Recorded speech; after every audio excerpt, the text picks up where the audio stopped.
Donc, dans cette vidéo, on va regarder un petit site web. Donc comment créer ce site. Donc ça va être très simple en fait, donc vous le voyez ici.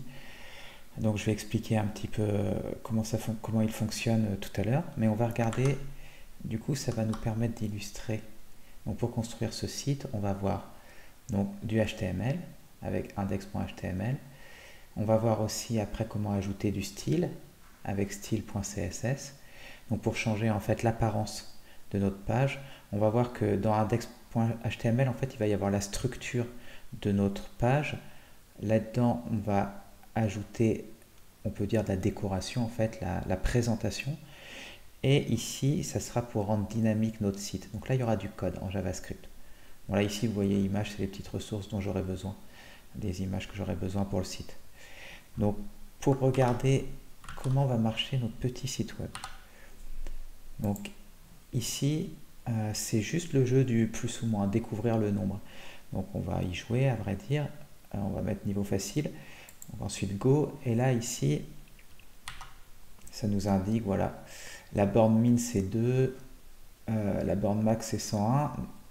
Il a tiré au hasard un nombre entre ces deux nombres-là. Et c'est à nous de le découvrir. Donc c'est parti, on va essayer. Donc entre 2 et 101, moi je vais dire 50. Là, donc, il va nous indiquer, c'est plus bas, avec la petite flèche là. Donc là, c'est une des images dont j'avais besoin, que je vous ai montré tout à l'heure. Donc là, je vais être carrément fou, je vais essayer de le trouver super rapidement, donc je vais descendre à 15. Ok, bon, ça ne l'a pas fait, c'est plus haut, on va essayer, allez, pourquoi pas 42, ça devrait marcher, ça, je suis sûr. Ok, non. Donc là, je sais que c'est entre 15 et 42, si je ne me trompe pas. Allez, 33. Toujours plus bas. 20. Plus haut. 25. Je sais, c'est passionnant comme jeu. Mieux que Warzone. 28. Oula, on approche. 27. Ouais, top. Donc là, on a trouvé. Alors là, il nous troll un peu. Donc là, en fait, il nous dit, voilà, j'ai eu besoin de 9 essais, moi, pour trouver. Et l'ordi, lui, s'il avait joué, il aurait eu besoin de 2 essais. Alors, je vous montrerai tout à l'heure comment l'ordi jouerait. Donc là, il nous a éclaté sur ce coup-là. Donc voilà, on va voir comment faire ça. Comment faire que la présentation soit... Bon, alors, je ne suis pas un expert des sites web, hein, donc c'est pas super joli, mais voilà, pour qu'il y ait une écriture qui soit un petit peu jolie. Voilà, on va voir. Du coup, ici en fait j'ai mis, ce qu'on va voir en premier, c'est le site web de base sans un petit peu la décoration que j'ai ajoutée.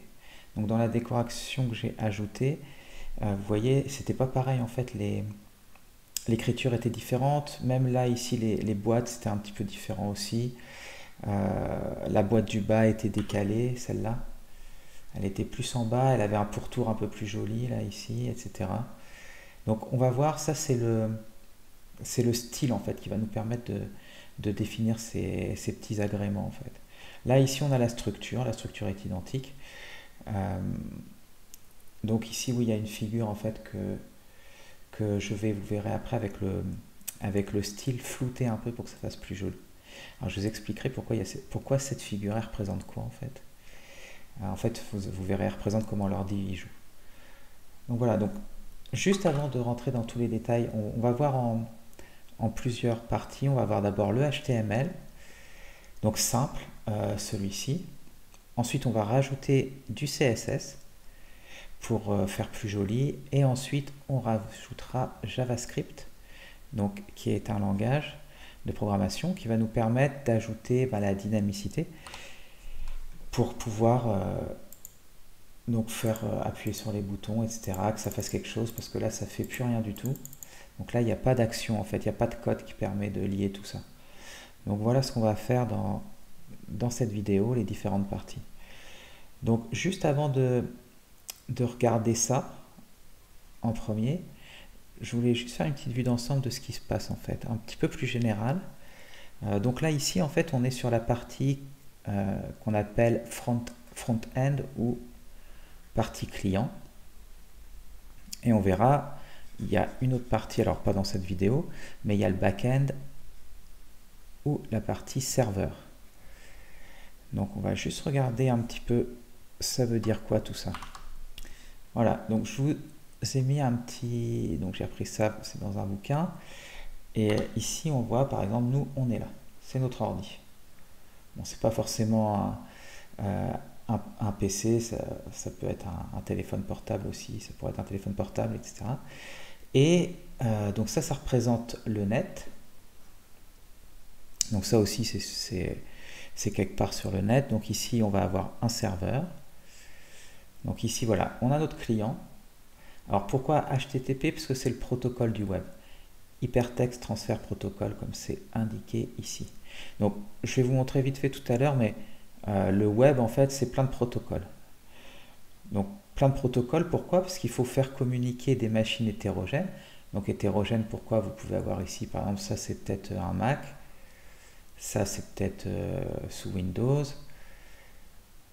Celui-là, c'est sous Linux, peut-être, etc. C'est peut-être même pas, en fait, les mêmes architectures, etc. Ça peut être 32 bits, 64 bits.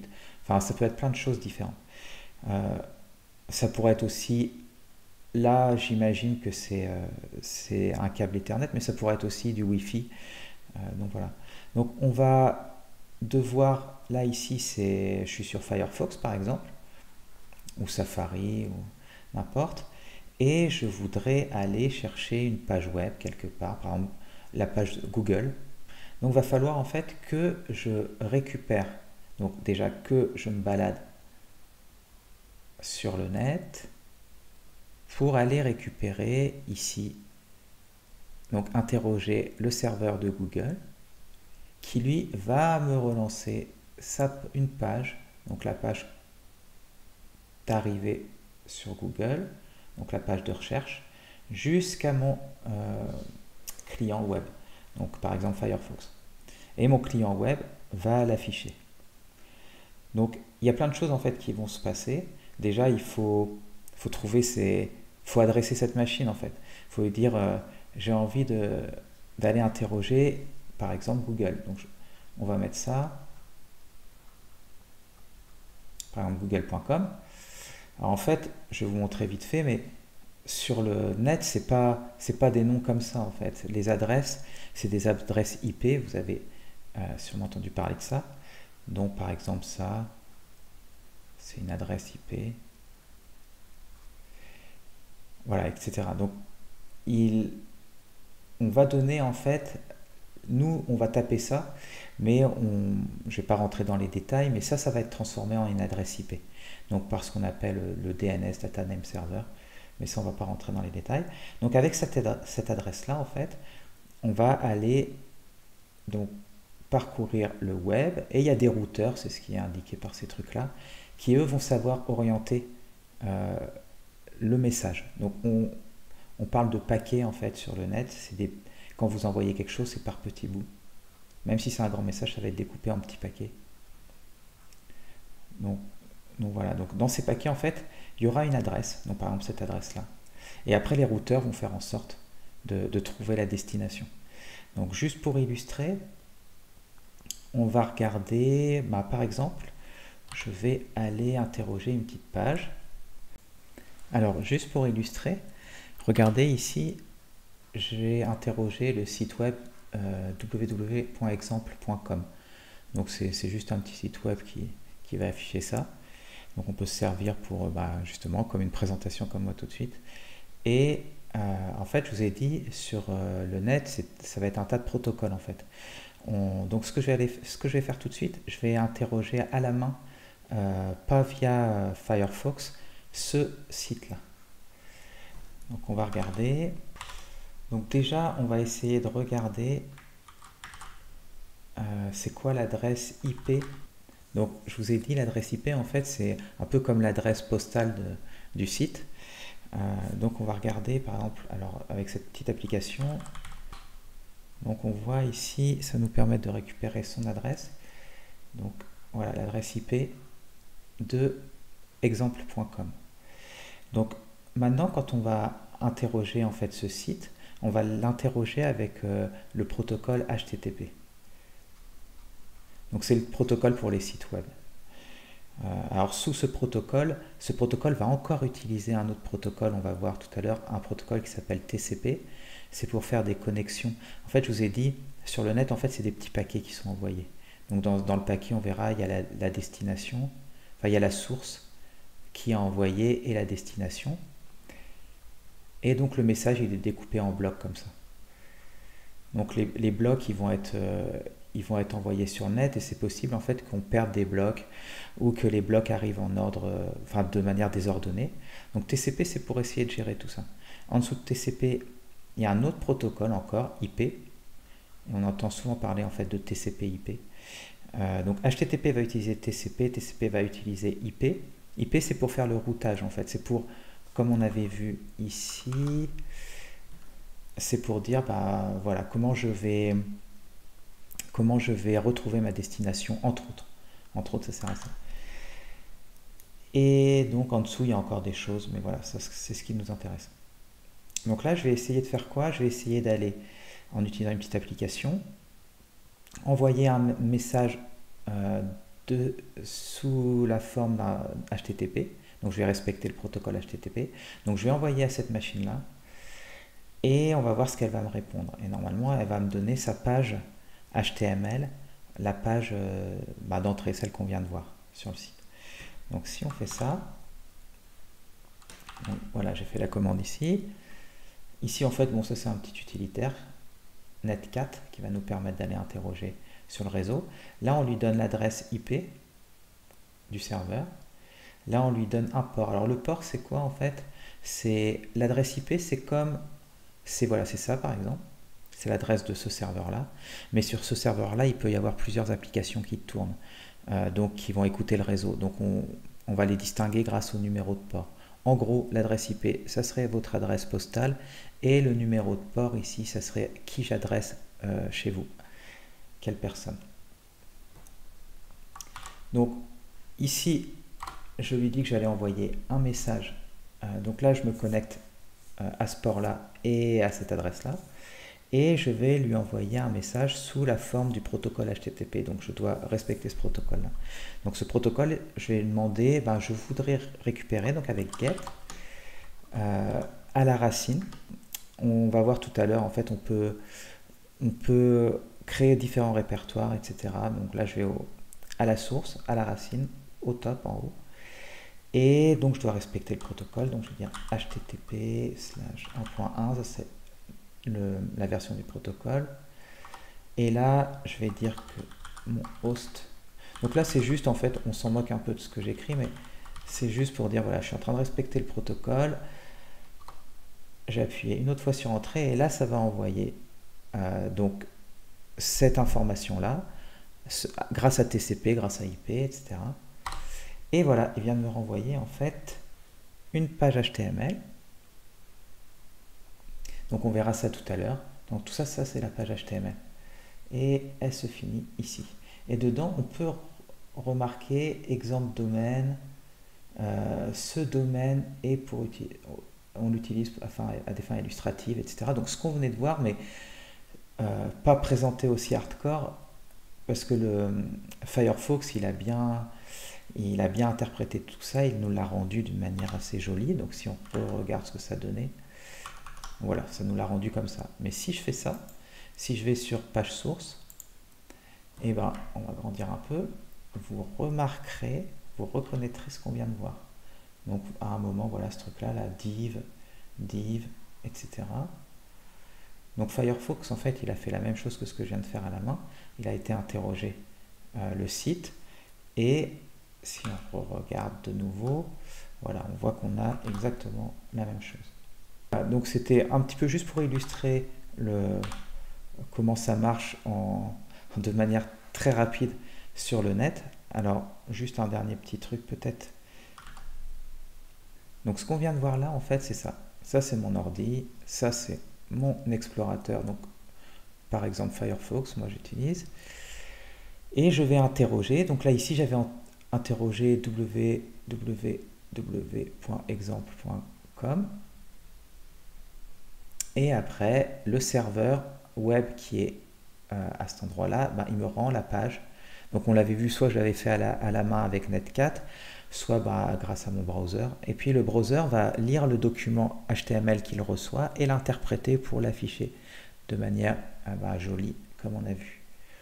Après, ça serait une autre partie. Alors nous, on va faire ça aussi, à vrai dire, dans cette partie. Mais normalement, voilà, il faut vous créer votre site et après, là, ce qu'il montre, c'est qu'on l'upload sur un serveur qui sera accessible aux autres, justement, qui enverra toutes les pages HTML, CSS, JavaScript, etc., que l'on va faire dans cette partie-là. Nous, on va voir ça.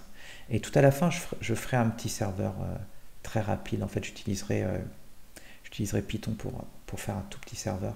Enfin, utiliser un serveur déjà fait. Donc, on verra ça à la fin. Donc là, ce qu'on va voir maintenant, c'est je veux créer mes documents HTML, CSS, JavaScript que les autres pourront aller chercher. Après, normalement, je mets ça sur un serveur quelque part sur le net. Donc, je mets tous ces documents-là à cet endroit-là. Et les gens pourront après, à partir de leur web browser ou Firefox par exemple, Safari, n'importe quoi, aller interroger mon serveur web qui redonnera les documents, donc les HTML, CSS, JavaScript, et le browser les affichera.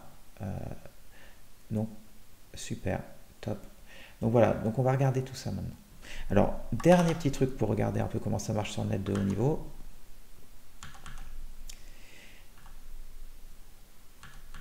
Voilà. Donc ce que je vous disais tout à l'heure, en fait, c'est que là, ici, je veux interroger, en fait, là je suis ici, moi. Je veux interroger, par exemple, mon serveur qui est là. Un serveur qui est là, pas forcément mon serveur, mais ça pourrait être Google ou ce qu'on vient de voir. Donc ici, en fait, moi, mon application, ça va être soit Netcat, comme on a vu tout à l'heure, ou ça va être Firefox. Et Firefox, en fait, il va utiliser différents protocoles. Donc ici, là, c'est là où il y a IP, là où il y a TCP, ce que je disais tout à l'heure. Donc c'est pas grave de pas regarder, on va pas regarder en détail ces protocoles. Et ici, on aura HTTP. Donc en fait, tout ça, ça va faire un paquet. Ici, on va avoir, c'est ce qu'ils mettent ici. On a ici un autre message, donc HTTP. Ici, on a TCP, donc qui rajoute des informations par rapport à ce message. Ici, on a IP qui rajoute des informations. Ici, on a encore quelque chose, c'est par exemple Ethernet, donc des frames Ethernet. Donc vous pouvez, peut-être chez vous, vous avez un câble RJ45 donc, qui relie votre ordi à votre box. Donc voilà, ça sera Ethernet. Et ensuite, on a le niveau physique, en fait, c'est pour transformer en signaux. Donc voilà, tout ça, ça passe là-dedans. Il y a des paquets qui sont envoyés. Donc on voit ici le paquet. Ensuite, ça, alors c'est un switch, mais c'est pas trop grave. C'est par exemple votre box. En fait, votre box, elle fait switch et routeur. Mais du coup, ici, en fait, on va s'orienter. Ici, sur le routeur, on va s'orienter. Il montre juste ici sur le dessin qu'on monte à plusieurs niveaux dans notre couche. Et là, on va enfin atterrir sur la machine et donc on va remonter tous les niveaux jusqu'à arriver au serveur qui va traiter notre requête HTTP qui avait été lancée ici. Donc maintenant, ce qu'on va faire, c'est regarder étape par étape la création de notre site web. D'accord, notre site web qu'on aura du coup mis sur plus tard qu'on mettra sur un serveur quelque part sur le net, par exemple ici. Comme ça, toutes les personnes pourront aller chercher nos jolis sites sur ce serveur. Donc, on va regarder en fait une version. Alors ici, je vous ai remis la structure de notre répertoire. Donc les différents éléments, comment ils vont être placés. Donc là, ce qu'on va regarder tout de suite, c'est ça. Et ça va être basique, il n'y aura pas ça, il n'y aura pas ça. Et voilà, donc on aura besoin des images, on aura besoin de ça comme image. Donc là, en fait, pour ceux qui connaîtraient, donc j'utilise Git, c'est un gestionnaire de version, pardon. Et ce que j'ai fait, c'est que j'ai créé plusieurs branches pour illustrer les différents trucs. Donc là, dans cette branche-là, j'ai pas de CSS et pas de JavaScript. Et petit à petit, on va augmenter les trucs. Donc, bon, pour ceux qui ne connaissent pas, Git, c'est donc un gestionnaire de version. C'est pour pouvoir faire plusieurs. Quand on va écrire un site web, par exemple, on va On va le faire petit à petit et on voudrait pouvoir conserver l'historique de nos modifications, etc. Et si on travaille à plusieurs dessus, il faut gérer justement que les gens puissent travailler ensemble, n'écrasent pas les fichiers des autres, etc. Donc ça sert à ça en fait. Mais bon, c'est pas important pour cette vidéo du tout. Donc c'est parti. Donc je vais mettre le code en fait. Donc ça c'est un fichier HTML. Et ça va nous décrire en fait avec des balises, vous voyez des petits trucs comme ça, là, HTML, début, la fin en fait d'une balise. Donc en fait les trucs vont être, c'est sous forme hiérarchique. Là par exemple on va avoir HTML et on va avoir des trucs entre deux et quand on aura fini on mettra /HTML. Donc vous remarquez c'est toujours la même chose en fait. Là ici on a l'entête, fin de l'entête, le corps, fin du corps ici, etc. Toujours pareil. Donc un bon site pour regarder tout ça, pour voir comment marche HTML, voilà, c'est ce site-là. Donc, vous voyez ici w3schools.com. Donc, je vous le conseille. Et là, vous allez avoir plein d'exemples et vous allez pouvoir faire un truc qui est vraiment très bien, c'est de tester. Donc, try it yourself, vous avez le code, on peut l'exécuter. Et on voit, ça nous donne le rendu ici. Donc c'est top en fait, vous pouvez modifier les choses. Donc ici, on voit que this is a heading, c'est là, this is a paragraph, c'est ici, etc. Donc là, comme ça, c'est des petits documents très simples et ils vont vous décrire ce qu'il faut pour les différentes balises, etc. Donc ça, c'est super. Et donc, ça ne sert à rien en fait de tout retenir par cœur. Vous pouvez revenir ici regarder à chaque fois. Enfin, si vous arrivez à tout retenir par cœur, c'est génial à vrai dire, mais c'est pas nécessaire. Donc, ok. Donc si je remets à jour avec cette version-là, donc normalement, on est là. Alors il m'efface même pas ça en fait, parce que j'ai pas rajouté JavaScript pour l'instant. Mais voilà l'application telle qu'elle est faite. Donc ça donne ça. Donc on peut regarder. Ici en fait on va avoir la tête du document, il va y avoir des infos comme ce genre de truc là, qui s'appelle charset. Alors en fait, en informatique, on peut, de base, tout c'est des 0 et des 1. Donc après c'est comment on interprète cette suite de 0 et de 1. Donc par exemple pour les caractères que je vais mettre là-dedans, find the number, et comment il les interprète. Donc il y a plusieurs comment dire, normes. Donc il y a la norme ASCII, il y a UTF-8, il y a Unicode. Donc c'est des façons d'interpréter les choses qui sont là-dedans. Donc juste pour que ça soit peut-être un peu plus clair, je vais vous montrer en fait ce fichier-là, là on le voit, c'est très joli comme ça. Donc c'est bien présenté par Emacs là. Et je vais vous montrer à quoi ça ressemble en vrai. Donc là on va regarder comment le fichier est représenté pour la machine. Donc ici vous avez le index.html et là on voit en fait c'est le contenu. Là à côté il nous a fait une petite traduction pour qu'on comprenne mieux nous humains, mais là voilà ce sont des nombres. Alors c'est pas des 0 et des 1 parce que c'est de l'hexadécimal, mais 3C par exemple. Donc en binaire ça serait ça. Et c'est 12. Donc ça fait ça. Donc la machine en fait elle voit ça et après il faut lui dire comment on interprète en fait ces 0 et ces 1.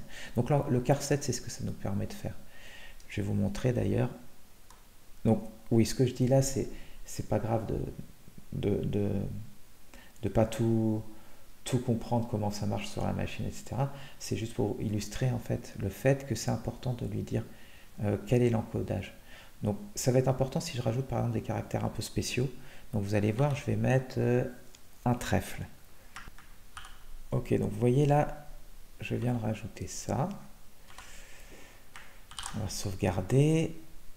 Et on va maintenant, on va rafficher la page et après je vais lui mettre un autre encodage. On va voir, on va essayer qu'il ait du mal. Alors si je fais un petit rafraîchissement, ah super, on vient de voir atterrir notre petit trèfle ici. Et maintenant je vais changer l'encodage en ASCII. Donc, juste pour vous montrer, ASCII c'est quoi? On va faire un petit man ASCII. ASCII, c'est cet encodage-là. Et on voit par exemple que le G majuscule, c'est encodé en hexadécimal par 47 ou en décimal par 71. Donc c'est juste, en fait, les nombres, on les interprète d'une certaine manière. Et là, on interprète par exemple 71 en un G majuscule. Donc je vais lui dire que mon encodage c'est de l'ASCII et malheureusement il n'y a pas de trèfle en ASCII. Donc ici on va changer ça donc, par ASCII. On va sauvegarder, on va aller revoir la page, un petit F5 et c'est moche. On voit ici, il n'a pas compris. Il n'a pas compris en fait que c'était un trèfle parce que l'encodage c'est de l'ASCII, je lui ai dit, et il n'y a pas le trèfle en ASCII. Donc il nous affiche un truc tout bizarre, le mieux qu'il peut faire. Donc ouais, c'est tout bizarre. Donc ça, voilà l'encodage, à quoi ça sert en fait. Bon, en gros, vous avez qu'à mettre UTF-8 tout le temps et ça marchera bien. Alors, juste pour voir comment le trèfle il a été encodé, en nombre, il est, si on reprend ça,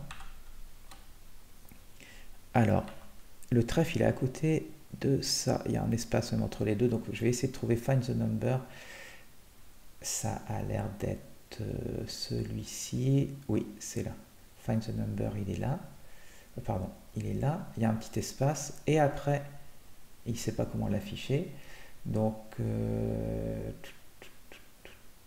ça doit être espacé là, je sais que c'est le 20, et voilà, en fait je pense que c'est ça, l'encodage du trèfle, ça doit être ça. Donc ça, il n'a pas su interpréter ces nombres-là, il n'a pas compris que c'était un trèfle. Ok, donc je vais enlever le trèfle, je vais remettre l'encodage comme tout à l'heure. Et là maintenant, ça devrait être bon quand je vais là-dessus, F5, super. Enfin, j'ai enlevé le trèfle, donc il n'y a plus rien en fait. Donc ok, donc on va continuer l'exploration de ce fichier-là. Donc si on continue, ici j'ai mis le titre. Alors le titre, en fait, vous allez le voir apparaître ici. Vous voyez, il est là. Find the number. C'est pas celui-ci, hein. Celui-ci, on va voir où il est. Donc voilà pour le titre. Ensuite, on a terminé Head. On verra qu'on mettra d'autres choses quand on va faire CSS et JavaScript. Donc ensuite, on a le core, donc le truc principal ici. Et ici, c'est un heading, donc de niveau 1, donc un gros titre. Donc ça structure en fait. Si là j'ai un titre ici, ce qu'on récupère là. Donc on voit en fait que par défaut, même si j'ai pas mis de CSS qui gérera la présentation, normalement ça c'est la structure en fait du document. Et ben notre navigateur Firefox il l'affiche d'une certaine manière par défaut. Donc comme il voit que c'est un heading, donc c'est quelque chose qu'on veut mettre en relief, il met ça en assez gros et voilà, assez gros à vrai dire. Maintenant, ici, la suite de notre document HTML, on a... Alors tout ça, en fait, les field sets, tout ça, il faut aller regarder sur le site que je vous ai montré là. Donc oui, pour voir les descriptions, par exemple, du field set, eh ben, on peut aller sur ce site-là. Alors même si je ne trouve pas, je peux aller carrément aller chercher ici. Donc je mets field set et je vais mettre mon HTML, mais il va trouver tout de suite. Voilà, on a le tag. Il nous indique comment ça marche, les définitions, les usages, etc. et que vous pouvez tester. Donc, faut bien, quand on fait sa page web à la main, il faut se servir de ce genre de site. Alors, le field set, en fait, ça va représenter ça, cette boîte-là. Et ça va contenir, alors on voit ici, il y a level, ici. Ici, c'est pour passer à la ligne. Donc ça passe comme ça ici maintenant à la ligne. Et là j'ai mis un petit select pour mettre une petite boîte en fait avec plusieurs choix. Donc il y a plusieurs options, là j'en ai 3. Regardez, si je clique ici, on voit bien les 3 options, easy, medium, hard. Donc ce sera notre jeu plus ou moins difficile. Ici la valeur, ça me permettra de la récupérer plus tard, on verra c'est la valeur à donner à cette boîte-là. Et ça, c'est le nom qu'on veut écrire ici, easy. Donc la valeur et le nom, c'est pas forcément la même chose. Donc là, c'est la valeur medium, hard, etc. Donc après, on a fini notre field set, on en fait un autre, donc celui qui va être là. Et là, vous voyez, c'est pareil. Ici, j'ai mis Start or Restart the Game, passer à la ligne, un petit bouton où il y aura Go. Donc pour l'instant, il ne fait rien. Si je clique dessus, ça ne donne rien. Mais ça sera avec le JavaScript plus tard. On va faire ça. Ensuite, on a l'autre. Là, ici, ça va être pour rentrer en fait le nombre que l'on va, notre estimation. Et j'ai mis un petit label. Donc le label, c'est Your Number, toujours passer à la ligne. Et vous voyez, hein, à chaque fois qu'il y a ça, à la fin, il y a ce slash là. Donc du coup, comme je disais tout à l'heure, ici, on a l'entrée. Et l'entrée, elle est ici. Et là, on finit du coup cette boîte-là. Donc ensuite, on va faire une section là, qui va représenter tout ça. Et on va mettre une image dedans. Alors là, vous pouvez remarquer en fait que j'ai une balise ouvrante-fermante. En fait, elle ferme aussitôt là. Alors on aurait pu mettre quelque chose. Genre, je vais le faire afficher un petit message. Donc voilà, je vais afficher Toto. Et si on rafraîchit ici, donc ça n'a pas trop amélioré notre site, mais on a Toto qui apparaît là. Donc, mais comme je veux qu'une image, en fait, je vais faire une balise ouvrante-fermante. Et du coup, je vais enlever ça et faire comme tout à l'heure. Alors, on avait aussi ici un exemple de balise ouvrante-fermante. En fait, celle-là, j'aurais pu l'écrire tout simplement comme ça. Ça aurait donné la même chose. Alors, si on regarde, on a fini. En fait, on a fini le corps ici. Et on finit le document HTML. Alors, un truc que je n'avais pas montré, c'était ce petit truc-là. Là. Ça, c'est juste pour dire que c'est notre document HTML, sa version, c'est la version 5. Donc, il y a d'autres versions de HTML. Et en écrivant ça comme ça, on indique la version de HTML qu'on utilise. Alors, ce qu'on peut faire aussi, c'est de regarder si notre document HTML se conforme bien aux bonnes pratiques et s'il est correct, etc. Donc, ce que je vais faire, c'est regarder. Vous avez ici un validator. Donc, ça va nous permettre de valider notre document et nous indiquer s'il y a des choses qu'il aurait fallu faire qu'on n'a pas faites, etc. Donc, vous allez voir que mon fichier HTML, il n'est pas tout à fait bon. J'ai eu la flemme de mettre des trucs, mais il va nous l'indiquer. Donc là, je le charge. On va check. Et voilà, alors il m'indique des trucs que j'aurais dû faire et que je n'ai pas fait. Bon, là, c'est un petit warning. En fait, il m'indique que j'aurais dû indiquer le langage que j'utilise. Si c'était du français, de l'anglais. Donc moi, c'est de l'anglais. Donc là, j'aurais dû le dire. Bon, il me donne un tout petit avertissement, c'est pas trop grave. Mais là, il me dit par contre que j'ai fait une erreur. C'est que dans l'image, je n'ai pas utilisé l'attribut alt. Donc, alt, en fait, c'est pour décrire l'image. Imaginons que quelqu'un puisse pas, et une personne malvoyante, ou sur votre ordi, je ne sais pas, vous utilisez une application qui ne peut pas rendre l'image, et bien grâce à alt, on va avoir une petite description textuelle de ce qu'est l'image. Donc là, j'ai eu la flemme de décrire l'image, mais on pourrait rajouter ce alt. Donc si on veut essayer de faire en sorte que tout ça, ça parte, et ben on va aller rajouter un petit alt qui ne va pas dire grand chose à vrai dire, et puis on va indiquer, comme il nous dit, ça serait bien d'indiquer la langue du document, donc avec l'attribut langue. Donc on va suivre ce qu'il nous dit, et on va rajouter tout ça. Donc là, ça voudrait dire qu'ici, il faut rajouter un truc comme ça. Donc je vais indiquer binary search. Bon, ok, c'est pas une super description de l'image, mais ça va nous suffire. Et ici, il nous a dit il faudrait indiquer le langage. Donc, anglais. Alors, je sais pas comment, ça doit être EN, mais on peut, comme d'habitude, aller regarder ici. Alors, on va demander à DuckDuckGo de nous aider. Donc, on met langue HTML ici. On va rechercher ça, cet attribut-là. Ici, comme d'habitude, W3Schools. va nous aider et on voit, voilà, EN pour anglais, ES pour espagnol, par exemple, FR pour French. Donc on va mettre EN. Comme ça, le validateur va être content. Donc on va changer ça. Ok, donc maintenant on va essayer de revalider le document. Donc c'est parti, check. Ok, il est content. Donc vous pouvez valider vos documents comme ça pour voir s'il n'y a pas, vous n'avez pas oublié des choses, si tout est correct. Donc maintenant, ah oui, si je revalide ça, il n'y aura plus le toto ici. Si je rafraîchis, pardon, le toto ici va disparaître puisque je l'ai enlevé. Ok. Et ben voilà, en fait, on a balayé le HTML. Et bien sûr, ben, comme je vous disais, faut vous aider du net pour trouver les différents attributs à mettre, les différentes balises, etc. Donc maintenant, ce qu'on va faire, c'est passer au CSS. Alors, je vais quand même sauvegarder ce que j'ai fait, là, les modifications.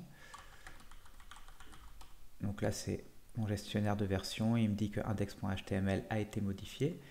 Donc, on va ajouter cet index.html.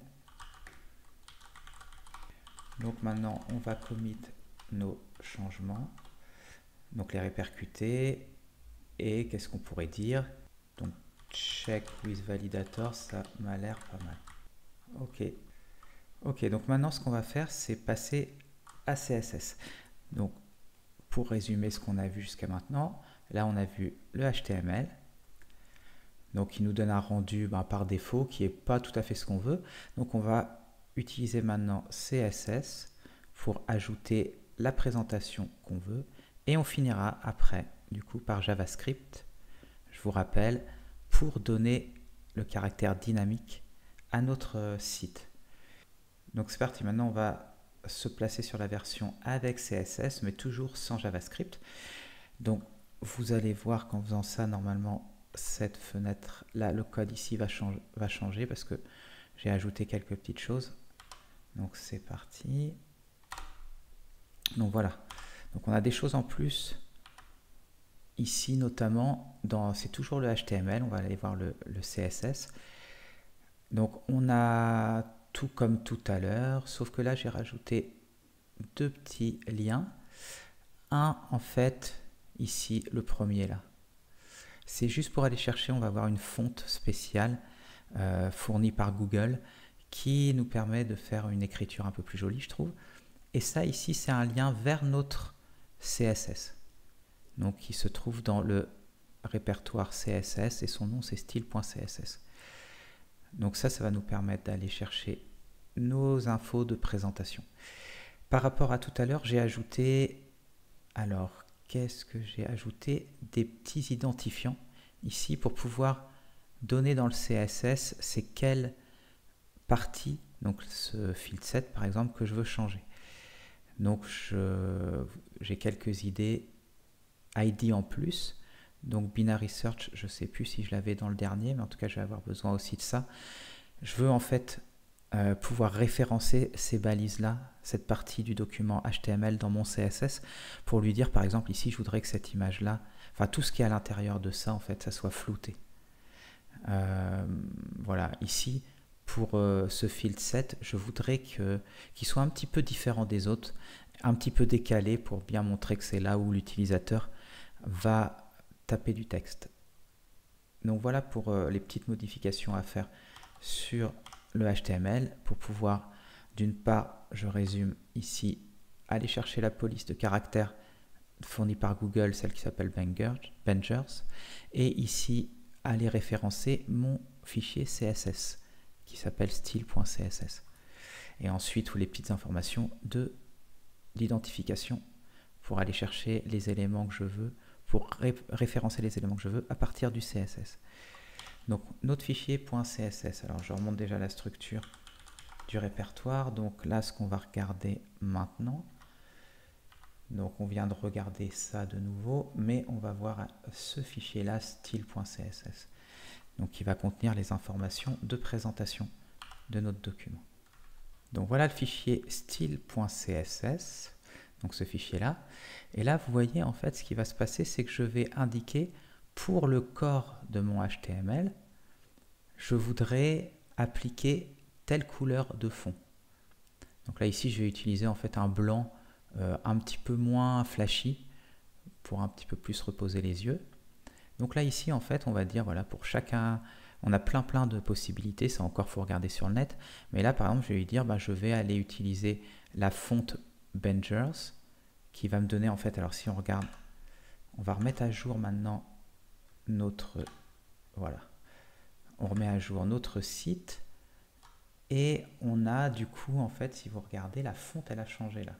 Elle est plus jolie. Enfin, je trouve plus jolie. Ici, j'ai mis aussi une taille de fonte en pixels, donc je pourrais mettre plus ou moins gros. Et voilà du coup pour tout ce qu'il y a ici. Si on regarde pour l'image là qui a été floutée, en fait je le fais ici. Donc là j'ai identifié la partie binary search. Donc si on regarde, donc je remets en dessous le document ici, body c'était ça, donc c'est ce que j'avais indiqué par là. Le H1, je voulais une taille spéciale pour le titre, donc pour find the number là. Donc j'avais mis 32 pixels. Et le H1, c'est celui-là. Donc ça veut dire que ça s'appliquera à toutes les balises H1. Ensuite, ici, number, donc c'est pour, alors si on descend, donc c'est cet identifiant-là. Donc cet attribut ID égale number, ici, ça me permet en fait de le référencer. Et le petit dièse, c'est pour les ID. Donc ici, j'ai dit juste que... Donc là, ici, c'est pour le nombre, en fait, c'est pour ce truc-là. C'est pour ce truc-là, pour cette section-là. Pour ce field set-là, pardon. Donc là, ici, ce que je lui dis, c'est que la position est relative. En fait, je voudrais pouvoir le bouger comme je veux. Donc j'indique ça comme ça. Je vais dire que les bords sont noirs, donc ce qui me permet d'avoir ce petit truc, ce petit cadre-là sympa, je trouve. Ensuite, je dis que les bords, la taille c'est 10. Si je change par exemple, on va regarder ce que ça va faire. Et je dis que le top, donc ce truc là, il y a 20 pixels. Donc ça m'a permis de décaler un tout petit peu. Donc là après je gère autant que je veux. Donc juste pour vous montrer que tout ça va se répercuter. Donc imaginons que je veux décaler encore plus vers le bas. Donc on va mettre carrément vers le bas. Donc 100 pixels. Donc cette fois-ci, je me remets là, je fais un petit F5 et boum, on voit que ça s'est décalé. Bon, c'est pas ce que je veux à vrai dire, mais voilà l'idée. Et donc ce qui est intéressant, c'est... Donc si je reclique là, ça va remettre comme tout à l'heure. Voilà. Donc ce qui est intéressant, c'est que maintenant j'ai un fichier de présentation qui est séparé en fait de ma structure du document. La structure du document, c'est du coup dans le HTML là. Et là maintenant c'est ma présentation. Et je pourrais même à la limite avoir plusieurs fichiers de présentation pour différents clients par exemple. Je pourrais changer. Donc ça permet de bien séparer en fait les différentes choses. Ici, structuration du document. Ici, présentation. Rendu du document. Donc voilà, donc on a presque vu tout. Ici, je voulais donner pour guess ici, c'est pour cette petite boîte là. Je voulais lui dire que je veux que width égale 25%, c'est que cette taille là, c'est 25% de un quart de la largeur. Et là ici, c'est pour gérer la taille de la fonte là-dedans. Donc en changeant ça, vous aurez différentes tailles de fonte. Donc c'était pour que ce soit un peu plus gros que par défaut. Donc si on regarde, là je tape, ça fait cette police là, enfin cette taille là. Et si je laissais par défaut, donc si je mets en commentaire ça, donc ça va ignorer ça. Maintenant, si je rafraîchis le document et si je tape, c'est beaucoup plus petit, donc ça ne me plaisait pas. Donc j'ai changé en utilisant justement ça. Donc là, on est bien, on a bientôt fini en fait le CSS. Donc si on regarde, voilà, la dernière chose que je voulais faire ici, c'était l'image là, je voulais la flouter. Donc c'est grâce au filtre avec blur. Et là, il y a un paramètre. Donc plus il va être important, plus ça va flouter. Et ensuite, je voulais que cette chose-là, là, cette image, elle soit au centre. Donc j'ai vu qu'il fallait faire ça pour le mettre au centre. Donc encore une fois, tout ça, je vais regarder moi pour m'aider. Je vais sur ce site-là, on va regarder le CSS. Et voilà, il y a tout ce qu'il faut ici pour aller interroger. Ou alors, encore plus simple, vous faites Google ou DuckDuckGo et vous faites une recherche avec les bons mots-clés. Et vous aurez les infos. Donc là, on a tout fait. Donc j'ai rajouté un tout petit peu en fait de CSS pour gérer à ma sauce, mais je trouvais que ça faisait beaucoup plus joli comme ça, avec cette police de caractères. Et c'est un petit peu d'espace là, un petit peu du noir ici, un petit peu plus gros. Et voilà, pour distinguer là où l'utilisateur rentrera les données. Et un petit peu plus large, j'ai mis, parce que j'avais besoin à la fin d'écrire quelque chose qui était un peu plus grand. Donc, voilà, je voulais que ça soit comme ça. Et puis oui, le flou sur l'image. Donc c'est bon pour notre CSS. Donc là, on a bien avancé en fait. On a fait HTML ici, CSS ici, et maintenant il nous reste la partie programmation, parce que ce que j'aimerais bien, c'est quand je fais des trucs comme ça, Go, enfin je voudrais jouer en fait, et là je peux pas. Donc on va regarder ça maintenant, ajouter le JavaScript. Alors on va maintenant regarder JavaScript. Alors si tu n'as jamais fait de programmation, je vais essayer d'y aller petit à petit. Donc là déjà, je vais récupérer maintenant la version avec JavaScript. Donc si on se remet ici, qu'on rafraîchit là avec F5, donc je dois pouvoir jouer maintenant. Donc je vais faire un petit Go. Ok, là voilà, c'est parti comme on avait vu tout au début. Il nous indique ici que le nombre est entre 6 et 105. Et là, on va pouvoir jouer tranquillement. Donc, avec 55. Et voilà, donc il nous dit plus bas, etc. Donc maintenant, on a des actions possibles. Dès que je vais revenir là-dessus, il reset les trucs. Je vais mettre en niveau moyen. Go. Donc là, cette fois-ci, les bornes sont plus importantes. Le range de valeur, la plage de valeur est plus importante. Et si vraiment on est foufou, on peut aller sur le hard. Et là, on a encore des plages plus importantes. Donc voilà, donc là maintenant, ce qu'on va voir, c'est comment effectuer toutes ces actions, en fait, rendre dynamique notre page. Donc là, par rapport à tout à l'heure, en fait, il y a quelques petits trucs qui ont été ajoutés. Notamment, là, on voit déjà un truc qui s'appelle script et qui va justement indiquer où se trouve. J'ai un fichier, en fait, qui contient du code JavaScript. Donc voilà, il est sous JS, on le voit d'ailleurs, il est ici. C'est celui-ci, sous le répertoire JS.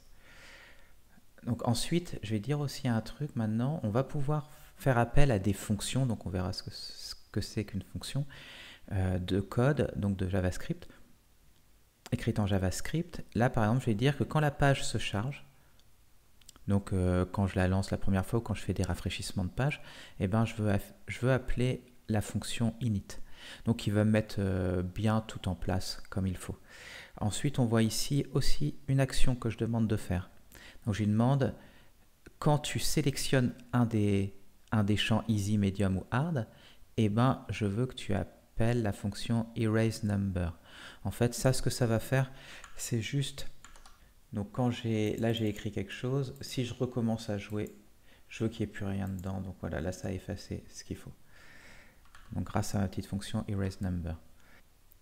Ensuite, quand le bouton Go, donc celui-ci, on appuie dessus, et ben je veux qu'on appelle la fonction en JavaScript start game. Donc ça veut dire si tu cliques, tu appelles ça. Après, j'en ai un autre. Ici, je voulais en fait sur le champ input, donc je rappelle le champ input, c'est ce qui allait dedans. Je voulais que à l'appui sur la touche entrée, ça valide et ça appellera du code qui va voir si justement mon choix de nombre est soit le bon, soit ça va mettre la flèche à, faut que ça c'est plus haut, ou la flèche c'est plus bas. Donc là, on va appeler cette fonction-là. L'action, je veux qu'elle soit déclenchée quand on appuie sur une touche et grâce au event qui sera passé en paramètre, donc ça encore je vais expliquer ce que ça veut dire. Donc je pourrais regarder si c'est bien la touche entrée, la dernière touche où on appuyait, et voilà. Donc après, voilà, c'est tout. Voilà les petites choses qu'on a ajoutées là, en fait, c'est pour faire le lien avec le code JavaScript. Et sur quels événements on fait ça, par exemple ici, quand on clique, donc sur un de ces choses-là, un de ces trucs-là, ici quand on clique sur le bouton, et ici quand on appuie sur une touche. Et les trucs qui sont là, Start Game et le init, quand on charge la page, et ben ça va être dans le fichier game.js, celui qui est écrit ici. Donc voilà les liens qu'il fallait faire avec le code JavaScript dans notre fichier HTML. Donc maintenant on va regarder le code. Alors, et je vais expliquer. Alors le fichier de code, il est un peu plus gros, mais je vais expliquer petit à petit comment ça marche en JavaScript. Donc là on va aller chercher game, et voilà, il y a un peu plus de choses. Donc là c'est le code JavaScript.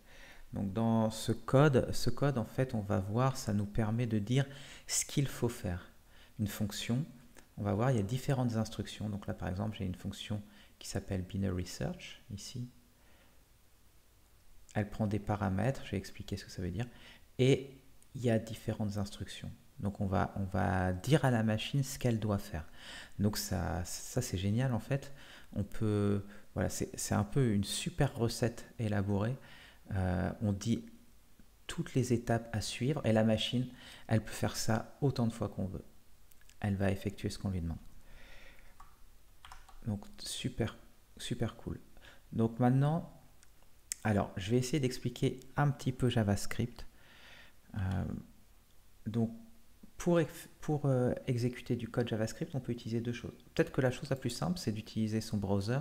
Et là, par exemple, sous Firefox, mais il y aura pareil sur Chrome, par exemple.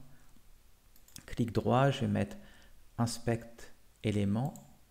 Et là, je vais avoir une petite fenêtre. Et je peux cliquer sur console. Et ici, je peux taper du code JavaScript. Donc là, je vais mettre un peu en plus gros. Mais là, par exemple, je peux afficher, pour afficher quelque chose sur la console, en JavaScript, c'est log. Donc je vais afficher 42. Et là, on voit le 42 qui a été, donc on a affiché sur la console. Bien sûr, on peut faire des choses plus intéressantes. Donc je vais décrire là. Ou sinon, on peut aussi utiliser node.js.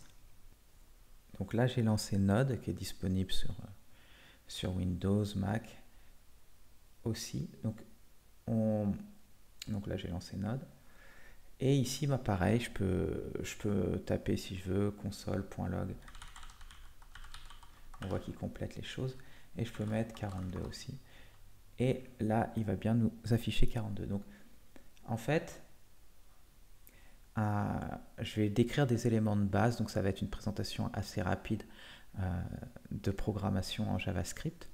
Mais les choses qu'il faut voir, alors on va mettre, au regard de ça, on va mettre notre fichier de code. Donc si on peut voir, il y a plusieurs éléments là-dedans. Il y a déjà des trucs avec let. Alors je vais faire des choses simples. Donc je vais essayer d'expliquer des notions de programmation en peu de temps. Donc ça va peut-être être, c'est normal si c'est peut-être un petit peu dur, il va falloir après, comme tout, s'habituer en programmant. Mais en gros, on peut définir des variables. Donc là, par exemple, si je tape let et puis je sais pas, on va l'appeler a la variable, je peux mettre par exemple dedans un nombre, donc 2. Maintenant, donc faut imaginer en fait que a c'est comme une case et dedans j'ai mis la valeur 2. Donc je peux demander maintenant le contenu de la case a, donc je tape a et voilà, il nous met 2 ici. Ensuite, je peux faire des opérations sur A, je peux faire A plus, je sais pas, plus 4 par exemple. Et on voit maintenant, il fait l'opération. Donc voilà, A c'est une variable. Je peux en créer une autre si je veux. B par exemple, je peux dire que c'est A plus 1. Maintenant, si je mets B, on voit que ça fait 3. Et je peux aussi modifier en fait la case ici. Je peux dire, ben, dans A maintenant, je voudrais mettre autre chose. Donc je peux lui dire, bah, A, je sais pas, on va mettre 100 maintenant dedans. Donc là, il suffira de dire A égale 100.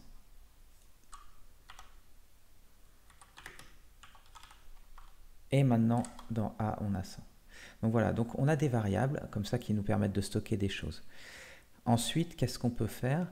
On peut faire des conditions. En fait, on peut se dire, ben, par exemple, j'ai envie, si A est inférieur à 100, j'ai envie de mettre dans la valeur, dans B une certaine valeur, sinon je mets une autre valeur.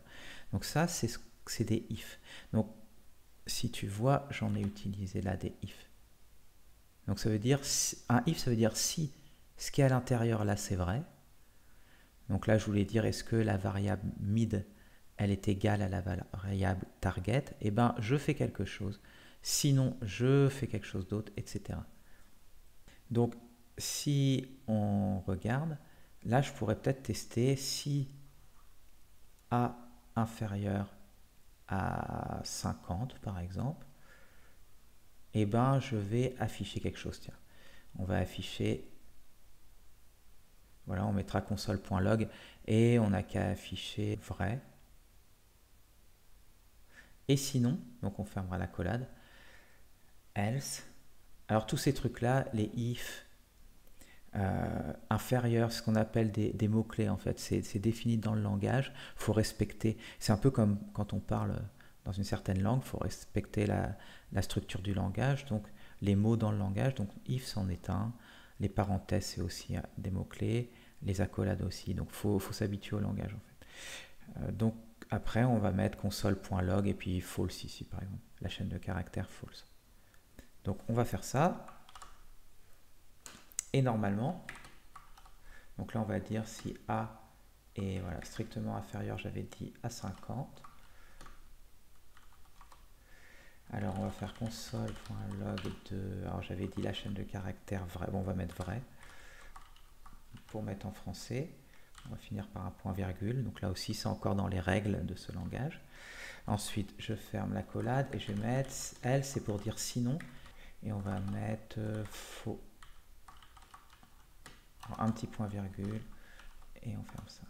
Et là on voit, ça nous a affiché faux parce que A c'était quoi? Donc on avait mis 100 dedans, donc A c'était 100, et donc 100 n'est pas inférieur strictement à 50, donc on n'a pas été là, on a été dans le else, puisque ça, si c'est vrai, on effectue ça, sinon on effectue ça. Donc en fait, un langage, dans un langage de programmation, on va lire les choses, par exemple si je fais ça, A égale 2, ensuite if quelque chose,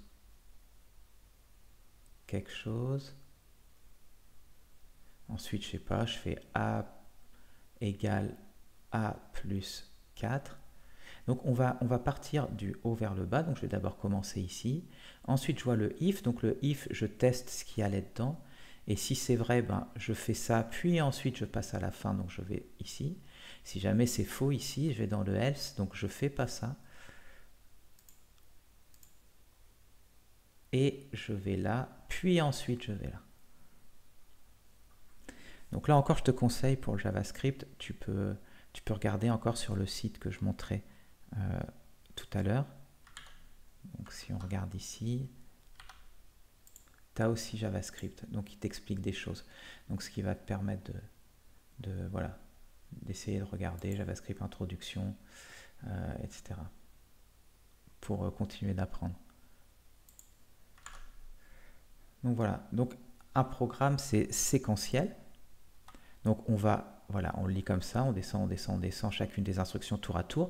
Et il y a des choses qui nous permettent en fait de passer de pas que devoir lire de haut en bas. Là ici, je saute en fait. Si ça c'est faux, je vais pas faire ça, je vais directement là. Donc j'aurais fait ça, puis en fait j'aurais fait le test et boum, j'aurais été directement là. Et ensuite je continue là. Bon, j'avoue, c'est un peu rapide, si tu n'as jamais programmé surtout. Mais on va continuer, on va essayer quand même de comprendre le fichier. Donc des fois, en fait, là, tu vois la notion de fonction. Ici, j'ai une fonction. Là, fonction, ce truc-là. Donc une fonction, c'est quoi en fait? Une fonction, c'est juste, imaginons que tu aies des choses que tu vas faire souvent. Donc une fonction, en fait, ça va nous permettre de factoriser un comportement qu'on veut faire souvent. Donc un ensemble d'instructions qu'on veut faire souvent sur des valeurs différentes. Donc si je te donne un exemple, en maths, il y a une fonction qui s'appelle la factorielle. Donc qui me permet de calculer, donc elle se note comme ça. Donc 5 factoriel, c'est juste 5 fois 4 fois 3 fois 2 fois 1. Et ça, j'ai envie de le calculer souvent. Donc j'ai pas envie de réécrire à chaque fois si tu me donnais 20 factoriel, bah, tu vas pas écrire en dur à chaque fois 20 à la fois 19 fois 18. Donc on a envie de faire une fonction. Donc là ici je ferai une fonction factoriale, on va l'appeler par exemple. Et là je vais lui dire ben, le nombre, quel nombre je veux calculer sa factorielle, donc n ici. Et là ici maintenant je vais mettre le code qui me permet de faire ça. Donc là, ici, je vais te l'écrire rapidement. Ici, je vais dire qu'au début, le résultat, c'est 1. Et ensuite, je vais calculer en fonction de n. Donc, je vais essayer d'utiliser une petite boucle while. Il y a la boucle for normalement pour faire ça, mais comme ça, ça me permettra d'illustrer ce truc-là que j'utiliserai plus tard. Donc là, ici, on va dire, bah, je vais faire une boucle while. Je vais faire une boucle while tant que quoi mon n est strictement supérieur à 0. Donc la boucle while, en fait, comme son nom l'indique, le boucle, ça va permettre de refaire plein de fois quelque chose. Donc là, alors je vais mettre un petit peu plus de place. Hop, donc ici, ce que je vais faire dans la boucle, elle va se terminer ici. Je vais dire, ben, je fais res est égal à res fois n, et ensuite je fais n égale n-1, et c'est bon. Donc en fait, que fait le while? Le while, donc là on va faire la fonction. Imaginons que n, je sais pas, si n vaut 4 par exemple. Donc je vais appeler ma fonction, on va mettre ça là, on va mettre ça plus haut, pour un peu plus de place. Donc on va essayer avec factorial de 4. Voir ce que ça donne. Alors, ici, il ne faut pas que j'oublie, c'est un mot-clé, c'est pour dire la fonction, elle retourne quoi? Elle retourne res, donc la valeur qu'il y a dans res. Donc ça, c'est une fonction. Et ce qui est bien, c'est qu'après, pour calculer une factorielle de 20, par exemple, il suffit que j'appelle factorial de 20. Si jamais je veux calculer factorial de 5, eh ben, je réécris juste factorial de 5. Et tout ce qui a été écrit là, ben, j'ai besoin de l'écrire qu'une fois pour toutes ces factoriales que j'appelle. Donc ça factorise en fait ce comportement. Donc c'est cool, on a fait ce qu'on appelle de l'abstraction. On a abstrait ce calcul en une fonction qui va pouvoir être appelée avec différents paramètres. Donc maintenant, si on regarde, qu'est-ce qui va se passer? Donc j'appelle factorial de 4. Donc en fait, le n qui est là, maintenant, ça devient 4. Donc tout, pour l'instant, le n, donc on refait notre petite boîte, par exemple, avec n. Et donc quand je fais cet appel-là, dans n, il y a 4. Maintenant, on arrive là. On met res égale 1. Donc je vais faire une petite boîte pour res aussi. Et je mets 1. Donc on arrive là, on fait en séquence, comme je t'ai dit. On fait ça, on fait le while. Le while, il regarde, est-ce que la condition est vraie? Tant que la condition est vraie, en fait, il va aller là-dedans. Donc là, on voit n, ben, on regarde, c'est 4. Est-ce que 4 est strictement supérieur à 0? Oui. Donc, on arrive là. Donc ici, on dit maintenant, dans res, je vais mettre quoi? Je prends la valeur actuelle de res et je la multiplie par n. Donc res, c'est 1, que je multiplie par n, c'est 4, donc c'est 4. Et maintenant, la valeur là que je viens de calculer, c'est 4, et ben je la mets dans res. C'est ce que ça veut dire avec le signe égal comme ça. Le signe égal comme ça, c'est vrai ça pourrait, comment dire, perturber, on pourrait croire que c'est l'égalité. L'égalité en JavaScript, c'est 3 égales comme ça. Donc là, c'est juste ce qu'on appelle l'affectation en fait ce égal qui est là. Donc là, ce que ça fait, ça calcule 4, parce que res, c'était égal à 1, n, c'est égal à 4, on voit ici.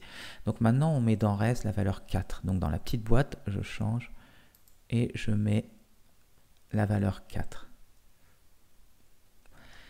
Donc ensuite, on passe, comme d'habitude en séquentiel, à la ligne suivante, et je dis n, je vais mettre quoi dans n? Donc là, je rappelle, c'est l'affectation. Je mets n-1. Donc la valeur de n, je vais regarder ce qu'elle vaut. Elle vaut 4. Donc 4 moins 1, ça fait 3, et je vais mettre 3 dans n. Donc maintenant, je change le contenu de cette boîte-là. Je mets 3, et on fait un tour de boucle, on revient au début du while, et on regarde si la condition est vraie. Si la condition est vraie, je vais refaire ce que je viens de faire, sinon je vais là. Donc pour l'instant, la condition, si on regarde, elle va encore être vraie, puisque n, on regarde la valeur, ça vaut 3. 3 est strictement supérieur à 0. Donc, on continue là-dedans. Voilà, donc on est là de nouveau. Je regarde le contenu de res, c'est 4. Je regarde le contenu de n, c'est 3. Donc maintenant, dans res, je vais mettre 4 fois 3, 12. Donc, on change res. On met 12 dedans. Et on va passer ensuite à la ligne suivante. Donc là, la ligne suivante, c'est n égale n-1. Donc, n vaut 2. On refait le tour de la boucle. Je teste la condition. Est-ce que 2 est strictement supérieur à 0? Oui, donc on recommence. Cette fois-ci, je vais aller un peu plus vite, mais si on fait res fois n, res vaut 12, n vaut 2, donc ça nous fait 24. Et donc je mets 24 là-dedans. Ici, n égale n-1, donc on met 1 ici. Je refais un tour. Alors là, j'aurais pu m'arrêter, en fait, ça aurait calculé le bon résultat. Mais bon, je continue. Est-ce que n est strictement supérieur à 0? N vaut 1? Oui. Donc je refais ça une fois. Donc res vaut 24 fois 1, ça ne change pas, ça reste 24. N égale n-1, donc n, ça vaut 0. J'arrive là, je refais un tour de boucle. Est-ce que 0, donc n vaut 0, est-ce que 0 strictement supérieur à 0, c'est faux? Donc cette fois-ci, j'arrive là. Et là, ce que rend la fonction, donc c'est le mot-clé return, ça rend le contenu de res. Et res, si on regarde, c'est 24. Donc factorial de 24, ça va nous rendre 24. Factorial de 4, pardon, ça va nous rendre 24. Donc factorial de 4, c'est bien ça, 4 fois 3, 12 fois 2, 24. Donc voilà pour une fonction. Donc voilà, j'en ai déclaré plusieurs en fait dans ce fichier-là. Donc tout ça en fait, tu peux le tester dans ton navigateur. Ici, tu peux taper des trucs, tu peux taper des fonctions, etc. et les utiliser après. Donc je vais te montrer quand même.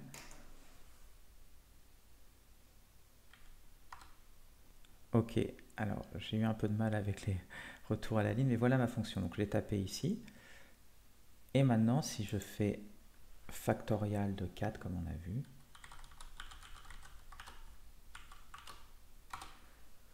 et ben ça nous donne bien 24. Donc tu peux t'entraîner à partir de ton navigateur si tu veux directement. Donc voilà. Avec le code ici qui représente bien ce que j'avais montré ici. Ok, du coup on va regarder le code maintenant. On va regarder le code par exemple pour le init ici. Le init, ce que j'appelais, donc si tu te rappelles, j'appelais ça onload, au rafraîchissement de la page. Donc ce que je fais simplement sur le init en fait, c'est que j'efface le nombre au cas où l'utilisateur avait tapé quelque chose ici. Et donc j'appelle une autre fonction en fait, encore une fois, j'ai créé une fonction pour ce erase number parce que je vais l'utiliser à plusieurs endroits, si je me rappelle bien. Oui, d'ailleurs, on le voit, j'utilise aussi ici, donc j'ai factorisé ce comportement. Et là, en fait, en JavaScript, ce qu'il faut savoir, c'est que le document, donc tout ce truc-là, là, tu peux y accéder grâce à ça. Donc avec document. Et tu peux aller chercher un élément particulier avec ce getElementById easy. Donc là, je vais chercher, en fait, si on regarde,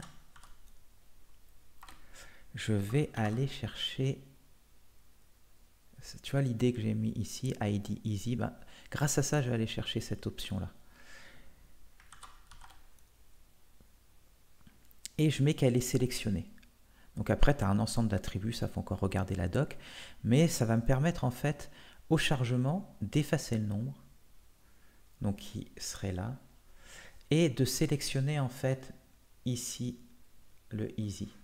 Donc si tu regardes, si jamais je fais ça, je mets medium par exemple et que j'affiche des trucs ici, et bien quand je vais, alors je vais enlever ça, quand je vais rafraîchir la page, là je vais faire un petit F5, tu vois, ça a disparu le nombre et ça s'est placé sur le easy.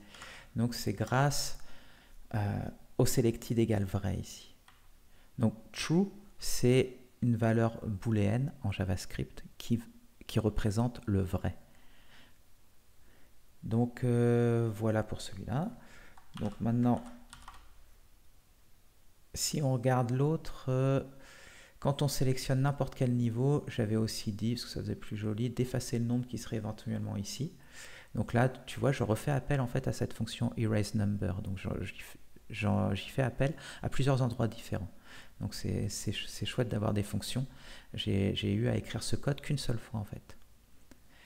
Voilà, donc ensuite, si on regarde, il y a le Start Game. Donc quand on va cliquer sur Go, donc ici, je me mets en mode Easy, je clique sur Go et j'aimerais bien que cette chose-là apparaisse. Donc il m'indique la borne min et la borne max de ma plage de valeur où je dois trouver le nombre qui est inconnu. Donc on va regarder Start Game, ça marche comment. Donc Start Game, il est ici. C'est tout ça. Donc un truc qu'on avait déjà vu ici, j'efface le nombre avec mon erase number. Donc là je fais appel à ma fonction. Ensuite ici c'est comme tout à l'heure en fait. Tu vois le document, ça me permet d'accéder à tout ça. Et je vais aller chercher l'élément qui s'appelle level et sa valeur. En fait là ça va me permettre de savoir ici, est-ce que c'est easy, medium ou hard. Donc si on regarde dans le HTML, tu as la valeur de, voilà, le select là, et ben c'est grâce à cette ID que je vais le récupérer. Donc ce que je fais, donc c'est la valeur en fait qui a été sélectionnée, ce que ça va me permettre de récupérer là. Et cette valeur, ensuite je vais tester avec un if, comme je t'ai expliqué les if tout à l'heure. Mais avant je définis quelques autres variables range. Par défaut, je dis que c'est le range easy. Alors ici, range easy, c'est une constante. Donc là, ici, tu vois, avec le mot-clé const, que je mets à 100. C'est pour représenter 100, en fait. Et l'autre constante, c'est pour représenter 10. Mais en fait, ça veut dire que dans le code, si jamais je veux changer la plage de valeur, en fait, si je veux que ça soit plus ou moins difficile, je mets un nombre plus ou moins grand ici. Et là, pareil. Et ben, j'ai juste à les changer là. Et après, ça sera répercuté partout où je l'utilise. Par exemple, ici, ici, ici, ici. Ça évite en fait d'avoir imaginons qu'ici, j'avais mis 100.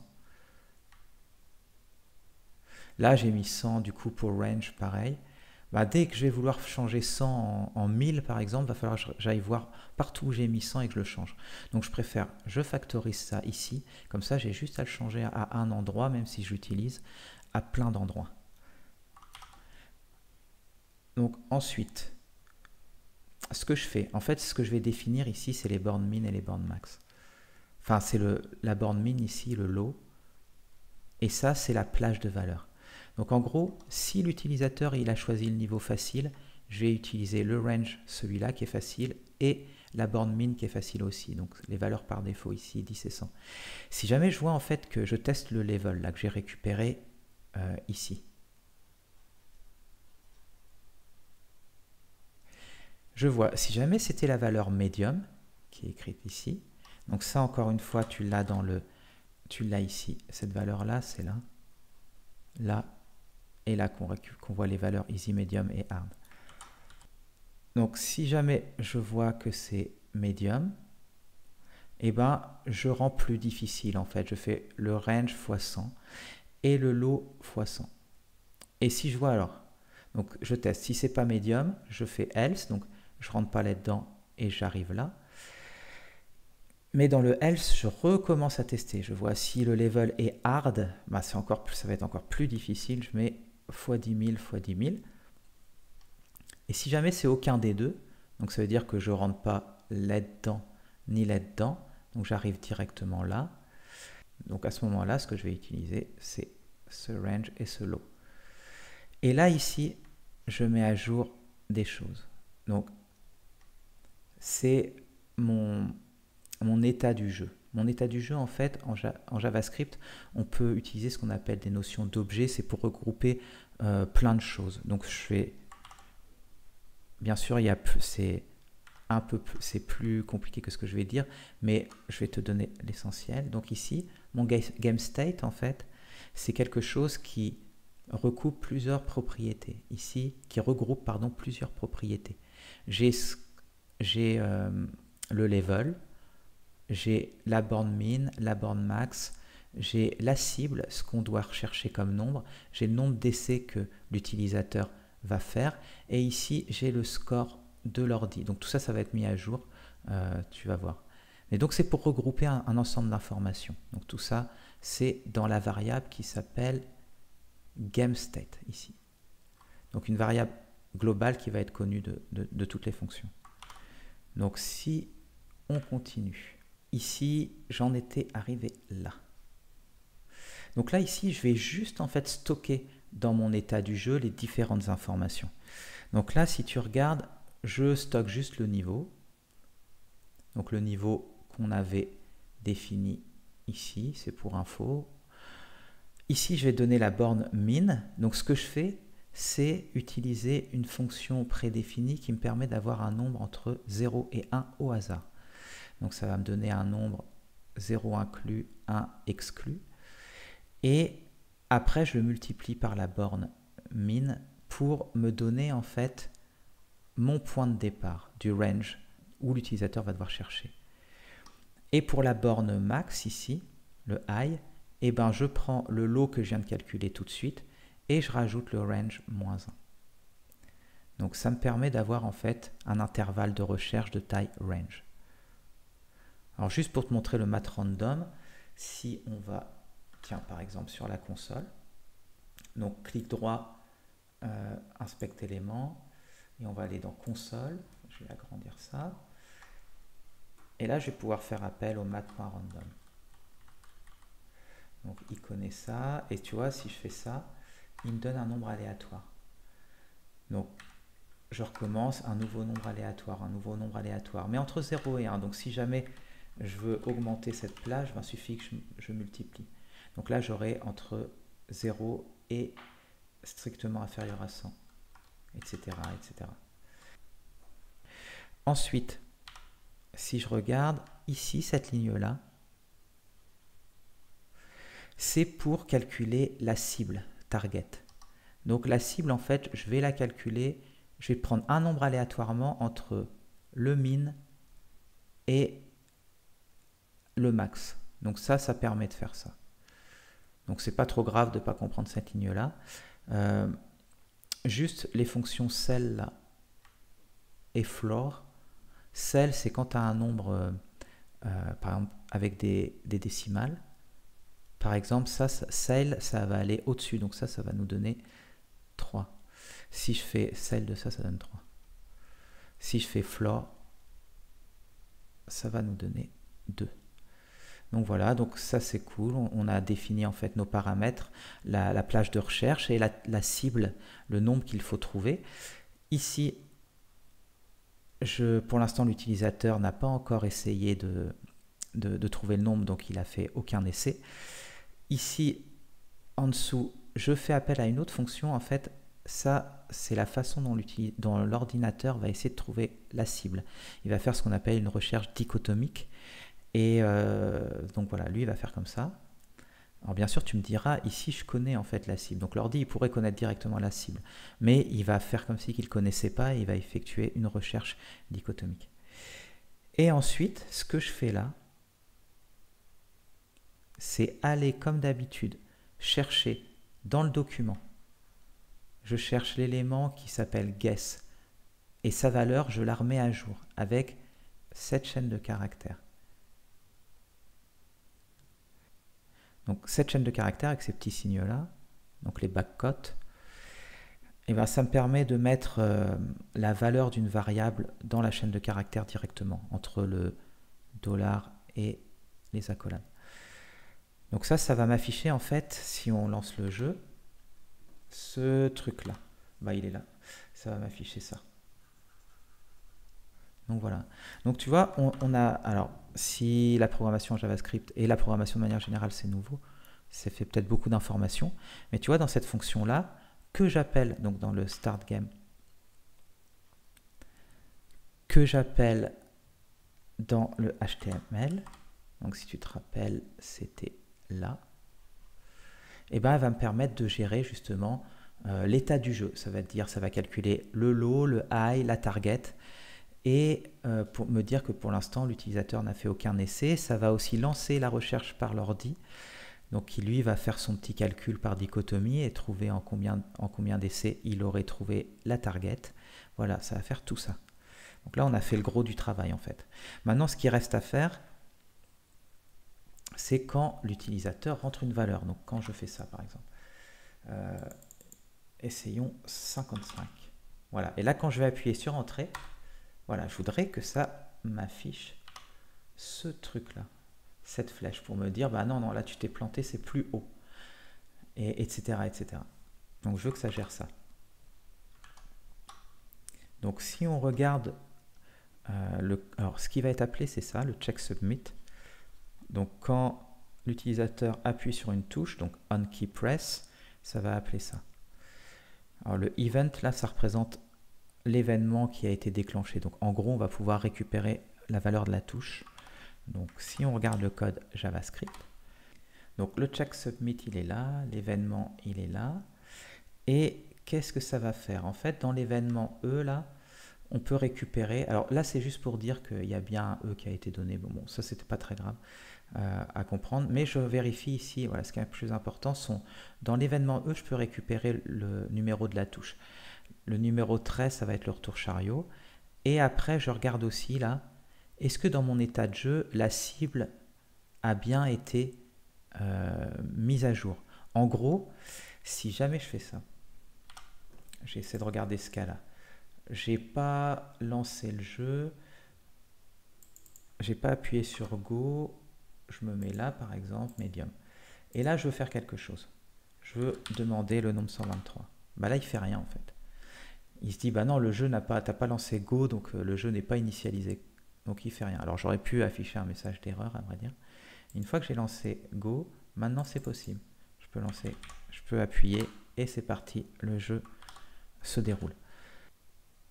Donc maintenant, on a dans Check Submit, si on voit que c'est bien, qu'on peut jouer, et ben je vais aller chercher ce que pense l'utilisateur. Donc le guess en fait c'est le nombre qui est ici. Donc là ici ça serait 111. Je le récupère comment? Comme d'habitude en fait. Je vais chercher dans le document getElement by ID. Donc guess c'est le ID de ce truc là, de cette boîte là. Je reprends sa valeur. Et en fait je veux juste, c'est une chaîne de caractères qui me donne en fait.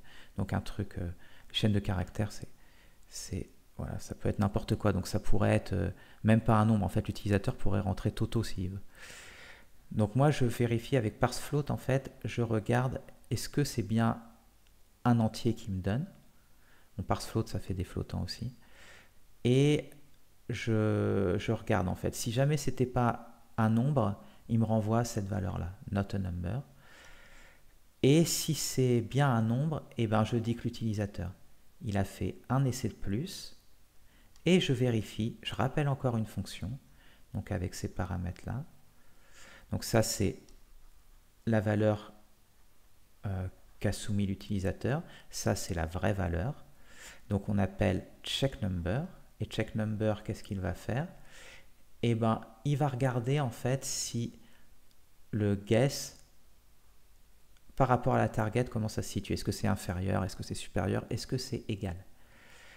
Donc là, ce que je vais faire, c'est je voudrais afficher ça. Donc c'est pour ça que j'ai besoin en fait de récupérer ici l'image. Comme d'habitude, je vais chercher grâce au document getElementById et action. Et si tu regardes l'action, c'est bien l'image. Donc c'est ici. ID action, ça correspond bien à mon image. Ensuite, je vais chercher aussi ici l'élément correspondant à binary search. Alors l'élément correspondant à binary search, à l'id binary search, c'est toute cette section du document, cette partie du document. En gros, ce que j'ai envie, c'est de ne plus flouter cette partie-là et de changer l'image qui, avant, c'était le truc flouté, là, en cette flèche-là. Donc voilà mon objectif. Donc pour faire ça, ce que j'ai fait, donc j'ai récupéré l'image, j'ai récupéré la section. Je peux aller en fait, tu vois ici, récupérer le style en fait d'un élément du document HTML. Donc là, ça fait référence au CSS qu'on avait vu et au truc filter. Et le filtre, je le mets à 0 pour ne plus avoir justement ce flou. Et je mets la taille de l'image plus petite pour que la flèche soit pas énorme. Donc voilà, donc si tu revois le CSS, si on voit le CSS, on voit qu'il y a le filter qui était là. Donc ça m'a permis d'avoir accès en fait au CSS. Donc on voit que grâce au code, on peut avoir accès à tous les éléments de notre document. Donc c'est super pratique. Donc qu'est-ce que je fais là en fait? C'est juste regarder, est-ce que l'utilisateur a eu raison? Donc est-ce que son estimation de la cible était correcte? Donc on regarde ça ici avec ça c'est l'égalité en JavaScript. Donc égal, égal, égal. Donc si c'est le cas, ce que je vais faire en fait, c'est que je vais plus mettre d'image. Donc il n'y aura plus d'image qui va s'afficher ici. Et je vais mettre un message. Donc encore une fois, la chaîne de caractères avec des backcotes là, pour pouvoir interpréter des variables directement. Donc dans notre GameState, je te rappelle qu'il représentait l'état de notre jeu. Donc qui avait, tu te rappelles, on l'avait rempli ici. Au début, on avait mis que le nombre de trials était à 0. Donc là, comme l'utilisateur a trouvé, on lui dit tu as réussi à le faire en temps. Et l'ordinateur, lui, il l'aurait fait en temps. Pour voir si l'humain a battu l'ordi. Et ensuite, on récupère comme d'hab ici l'élément dans le document HTML qui s'appelle guess, donc cette boîte-là, et on met sa valeur à ce message-là. Donc ce qui va nous permettre ici d'afficher tu as gagné en temps, etc. Maintenant, si l'utilisateur s'est trompé, on regarde les deux possibilités. Donc là, ici, on voit que ça, c'est faux. Donc on passe ici. Est-ce qu'il avait estimé plus bas que la cible?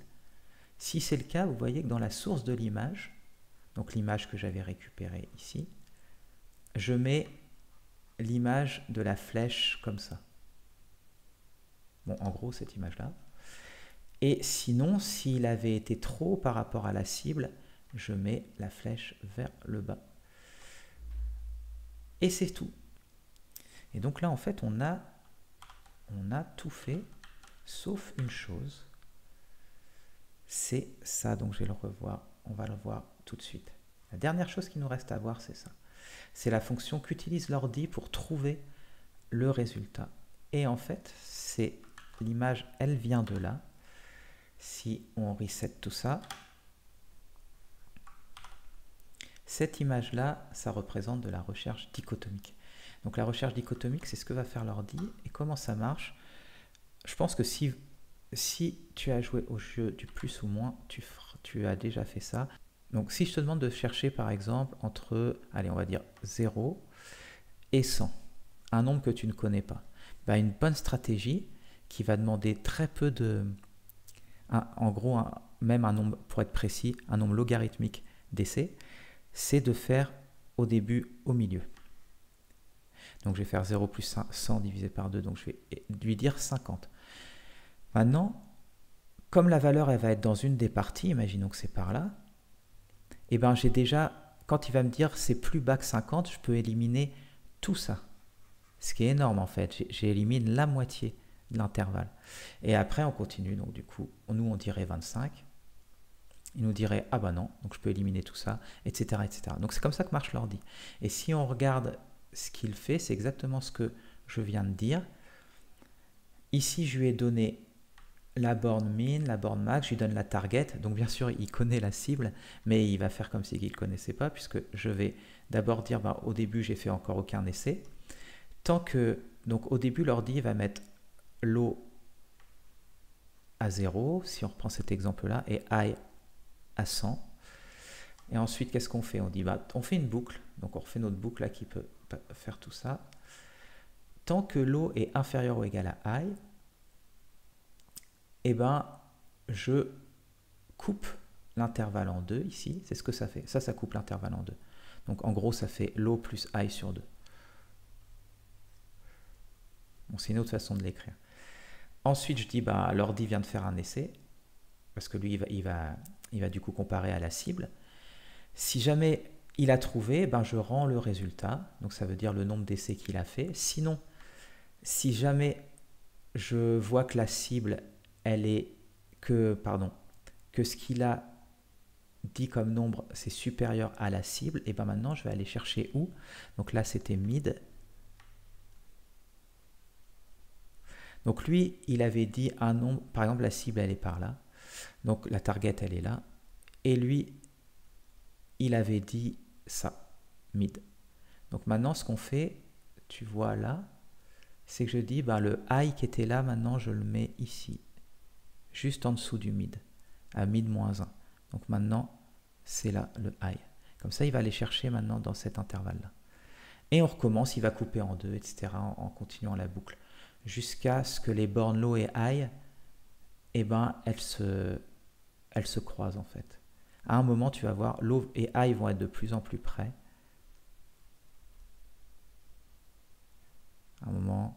Et à un moment, tu vas même avoir high qui va passer en dessous de low. Et là, j'arrête. Je sais que j'ai balayé tout mon intervalle. Bon, après, là, c'est pas trop grave de rentrer dans les détails. Ça c'est plutôt des détails algorithmiques. C'était pour essayer de montrer comment marche l'ordi, comment il fait pour trouver la cible. Donc voilà. Alors, suivant ton degré de connaissance a priori en info, c'était peut-être un peu rapide. Mais voilà, ce qu'il va falloir faire maintenant, c'est regarder du code JavaScript, regarder les différentes ressources que je t'ai données. Et puis si jamais tu as des questions, n'hésite pas. Bon courage. Alors oui, en fait, me revoilà. J'avais oublié un petit truc que je voulais montrer avant de terminer. Donc si tu te rappelles de cette figure qu'on avait vue au début, c'était, voilà, j'avais dit que là on vient de créer tout ça. On allait les mettre sur un serveur web et nous, de notre ordi, enfin n'importe quel ordi en fait, à partir de Firefox par exemple, et la personne pourra aller interroger le serveur web et récupérer notre page HTML, index.html, et notre fichier CSS, style.css, celui qu'on avait vu, et ensuite notre game.js, et puis voilà, afficher tout ça et jouer à notre super jeu. Alors, je vais faire un peu ça, sauf que je vais utiliser ma propre machine comme serveur. Et tu vas voir que je vais pouvoir aller l'interroger comme si c'était un serveur quelconque sur le net. Donc là, oui, depuis tout à l'heure, en fait, ce que je fais, c'est que je vais juste chercher le fichier. Donc là, je fais un petit CTRL O. Je vais juste charger avec Firefox l'index.html et lui, il va le rendre comme il faut. Mais je voudrais maintenant l'interroger vraiment comme si j'allais sur le net, pas aller chercher juste un fichier, mais aller chercher une adresse comme on avait fait avec www.exemple.com et où on avait eu l'exemple et tout. Donc là, je voudrais faire la même chose. Donc je vais lancer un petit serveur web simple en Python. Donc vous voyez ici, donc je vais juste lui dire que l'adresse IP, c'est celle de l'adresse locale, en fait, ça va être ma machine. Ça, c'est une façon de dire l'adresse IP de sa machine. Et je vais le lancer, tiens, sur le port 8080. Donc, je vous rappelle, l'adresse IP, c'est un peu comme si c'était votre maison, l'adresse de votre maison et le numéro de port qui est adressé dans cette maison. Donc, là, ça va vraiment faire comme si j'avais déployé sur le net, sur un vrai serveur sur le net, notre site. Donc, je vais lancer ça. Donc là, il nous dit, voilà, il nous indique son message, j'attends des requêtes HTTP sur cette adresse IP et sur ce port-là. Donc on va y accéder sous Firefox avec cette notation. Donc on reconnaît la notation qu'on utiliserait pour un vrai site, sauf que pour un vrai site, on ne mettrait pas ça comme ça, on mettrait le nom comme www.example.com. Donc là, c'est plus à la dure. Donc c'est parti.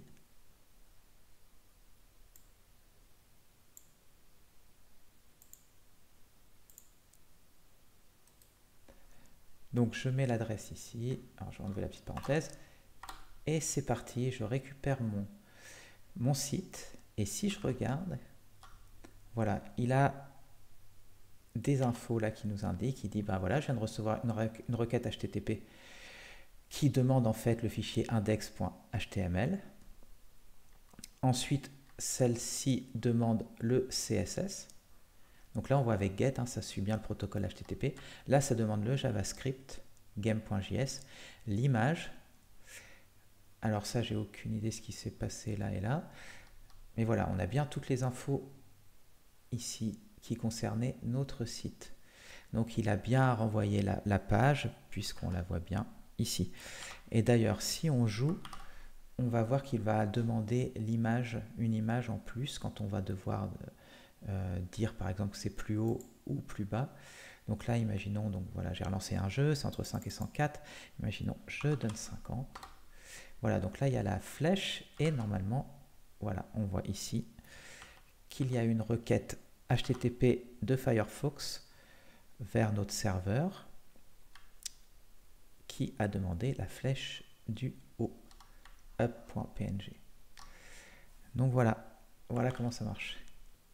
Donc voilà, c'est tout. C'est vraiment la fin cette fois-ci.